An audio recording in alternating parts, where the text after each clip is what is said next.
अशी काय परिस्थिती असणार त्या आईची की तिनं आपलं स्वतःचं बाळ रस्सीने बांधून ठेवलं होतं, ते पण दगडाला रस्सी बांधली होती आणि त्या रस्सीने तिनं आपलं स्वतःचं बाळ बांधून ठेवलं होतं। आणि ह्या बाळाची तर काय चूक होती, देवाने त्याला जन्माला घातला।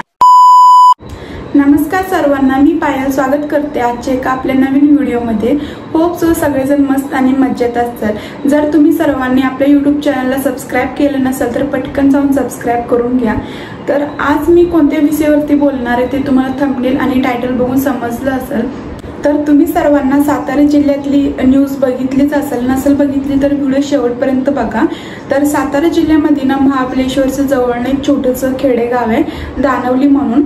तर तिथं एक कुटुंब आहे जी की मजदुरीचं काम करतात। तर त्या कुटुंबामध्ये ना आई आणि बाबा दोघे जण मजदुरीचं काम करतात आणि त्यांचं ना छोटंसं एक बाळ आहे 3 वर्षाचं।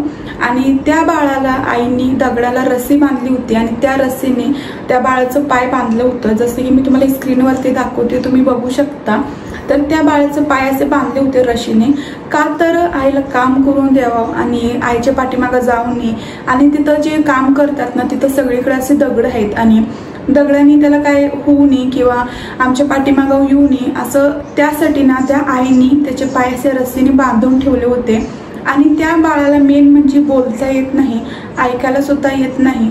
तर ह्या कारणामुळे ना आईने त्या बाळाला असं रस्सीने बांधून ठेवलं होतं। भर उन्हाचं ते सगळेजण काम करत होते आणि तो बाळ सुद्धा उन्हाचं असं खेळत होता आणि दगडात असं बसला होता, तिथंच तो खेळत होता। त्याचे सगळी कपडे अशी वल्ली झाली होती, तर खूप वाईट वाटत होतं ते बघून। तर त्या बाळाला अशा परिस्थितीत बघून ना कुणाला पण वाटेल की त्याच्या आईने त्याला असं रस्सीने कशाला बांधलं असेल, त्याची कपडे किती ओली झालेत असं तसं आपल्याला असं वाटतच असणार ते बघून। पण त्या आईची पण परिस्थिती तशीच होती, कारण त्या आईपाशी दुसरं काही ऑप्शन नव्हतं। तर त्या आईला काम पण करायचं होतं, सोबत बाळावरती लक्ष पण ठेवायचं होतं। सो मग त्यामुळे ना त्या आईने त्या बाळाला असे रशीने बांधलं होतं। तर हे सगळं प्रकरण तुम्हाला न्यूजमध्ये बघायला भेटलं असेल। तर एक यूट्यूबर आहे शीतल दानवले म्हणून, त्यांचं एक यूट्यूब चॅनल आहे ब्रँड शेतकरी म्हणून, त्या ताईंनी हा व्हिडिओ टाकला होता सोशल मीडियावरती। तर हा व्हिडिओ इतका जास्त व्हायरल झाला की मुख्यमंत्रीपर्यंत हा व्हिडिओ पोहोचला आणि सगळीकडे खूप असं व्हायरल झाला होता व्हिडिओ। तर मुख्यमंत्री आपले उपमुख्यमंत्री एकनाथ शिंदे त्यांनी हा जे काही प्रकरण बघितला, तर त्यावरती ना त्यांनी फोन केला त्या कुटुंबाला आणि त्याचं बाळाचं जे काही उपचार आहेत, म्हणजे की त्याला ऐकायला येत नाही, बोलायला येत नाही, त्या कुटुंबाला फोन केला आणि त्यांना मुंबईला बोलवलं। त्या बाळाच्या आईबाबाची परिस्थिती अशी नव्हती की त्या बाळाचं म्हणजे की चांगल्या हॉस्पिटलमध्ये इलाज करावं, त्याचं ऑपरेशन वगैरे जे काही खर्च आहे ते सगळं त्यांनी भरावं अशी त्यांची परिस्थिती नव्हती। त्यांनी डॉक्टरकडे सुद्धा दाखवलं होतं, डॉक्टरनी सांगितलं की एवढा खर्च होईल आणि ऑपरेशन वगैरे करावं लागेल, तेव्हाच त्याला ऐकायला येईल किंवा बोलायला येईल।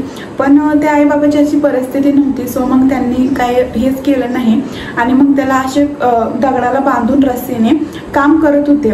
मजुरी हे काम सोपं नाही, खूप मेहनत लागते, भर उन्हाचं त्यांना काम करावं लागतं। आपण जर दुपारचं थोडे वेळ बाहेर गेलो का आपल्याला किती गरम होतं, फॅन चालू करतो, कूलर किंवा AC मध्ये आपण निवांत झोपून राहतो। पण त्यांना तसं नाही, त्यांना दिवस रात्र दुपारी हे सगळ्या टायमिंगला त्यांना काम करावं लागतं, ते पण त्यांच्या लहान लहान छोट्या छोट्या बाळांना बघत। आणि त्यात जर बाळाला ऐकायला येत नसेल, बोलायला येत नसेल, त्या बाळाला काय होतंय ते सुद्धा त्याला सांगता येत नसेल, तर कसं त्या आईवरती वेळ असणार आहे हे आपण समजू पण शकत नाही, कारण ज्याच्यावरती वेळ येते ना तेच ते समजू शकतं। मुंबईच्या ठाणेमधले एक हॉस्पिटलमध्ये त्या बाळाचा इलाज सुद्धा चालू केलेला आहे, म्हणजे की त्याचं ऑपरेशन वगैरे जे काही खर्च येणार ते सगळं उपमुख्यमंत्री करणार एकनाथ शिंदे। आणि आपल्याला जेव्हा कधी असं वाटतं की आपल्यासोबत बरोबर होत नाही, असं नाही व्हायला पाहिजे, आपली परिस्थिती चांगली नाही, त्यांनी ना आपल्या आजूबाजूला त्या माणसाची परिस्थिती बघावं, त्यांनी कसं जगतात ते बघावं, कारण सगळ्यांचं आयुष्य हे सोपं नसतं। देवाने सगळ्यांचं आयुष्य काही एकसारखं बनवलेलं नसतं, कोण श्रीमंत असतं, कोण गरीब असतं, सगळ्यांचं वेगवेगळं आपलं आयुष्य असतं। पण त्या परिस्थितीतून आपल्याला कसं मार्ग काढायचं हे आपल्या हातात असतं। तर कधीच आपल्या नशिबाला किंवा आपल्या आयुष्याला असं दोष देऊ नका, कारण हे आपलं आयुष्य खूप मोठी देण आहे जी की आपल्याला देवाने दिली। आणि महत्त्वाचं म्हणजे की परिस्थिती ही सांगून येत नाही कुणावर कशी येईल ती। तर मी विचार करते की त्या आईला कसं वाटत असेल, आपल्या बाळाला थोडं जरी लागलं किंवा काय झालं का आपण लगेच त्याच्यापाशी जातो, पण त्या आईची परिस्थिती कशी आहे बघा ना, तिला तिचं काम पण करायचंय आणि ह्या बाळाची तर काय चूक होती, देवाने त्याला जन्माला घातला आणि त्याच्या आईबाबांनी असं त्याला बांधून ठेवलं. आईबाबाची पण चूक नाही, त्यांचं काम नाही केलं का त्यांना 2 वक्ताचं सुद्धा जेवण भेटणार नाही. तर हे सगळं ते आपल्या मुलासाठीच करतात.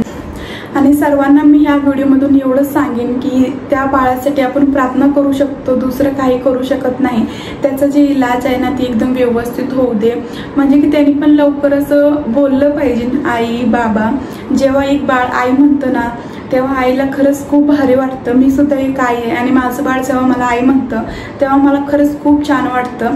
आणि त्या आईला पण असं वाटत असणार की माझ्या बाळाने मला हाक मारावा आहे म्हणून, त्या बाबाला पण असं वाटत असणार की माझ्या बाळाने बाबा म्हणून असं हाक मारा. तर मी देवाला एवढीच प्रार्थना करते की त्या बाळाचा इलाज लवकर आणि छान होऊ दे, त्यांनी पण लवकर असं बोललं पाहिजे, ऐकू आलं पाहिजे त्याला सगळं.